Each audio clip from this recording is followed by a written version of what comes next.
very teed off a week or so ago. And I wrote a rant, which I know some of you will not agree with. I hope some of you do. Those of you who know me will know that I have absolutely zero interest in sport of any kind. Not to say I used to play tennis myself. I used to enjoy cycling. I cycled a lot. But I'm not interested in watching other people do it. That is not to say that when one of my sons was a rugby player, he was playing rugby, I would go and watch him and support him. And I think I'm going to a cricket match on Sunday. I watch my grandchildren that do sporty things. But I'm not interested in watching other people's children do sporty things. I couldn't give a toss.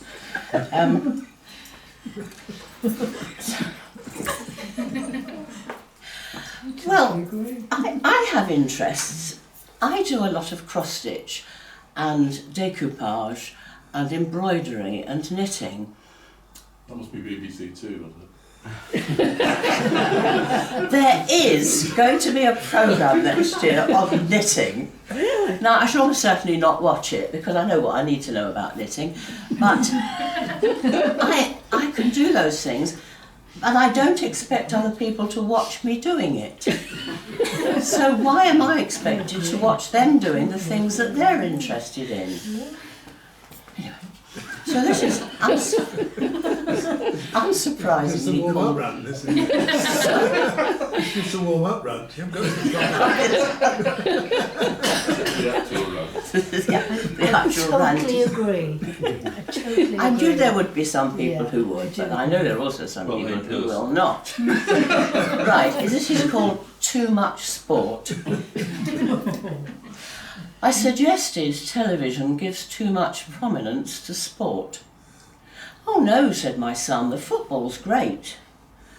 But the football's on from August through to May, described, as I recall, as 22 millionaires chasing a bag of wind in their underwear. Why would I watch that?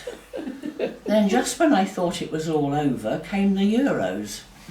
Worse this, because then programmes I've paid my licence fee to see are taken off and replaced by yet more muddy oafs in underwear.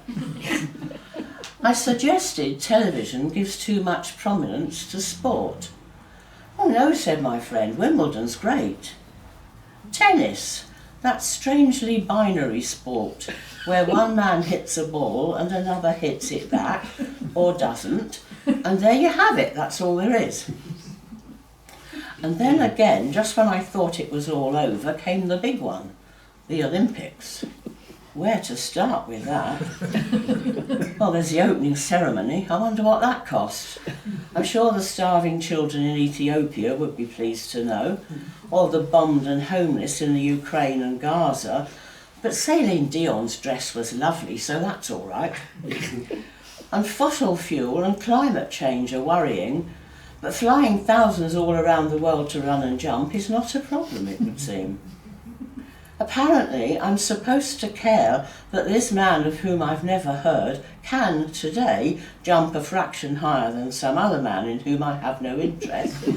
But next week, their roles could be reversed. So what?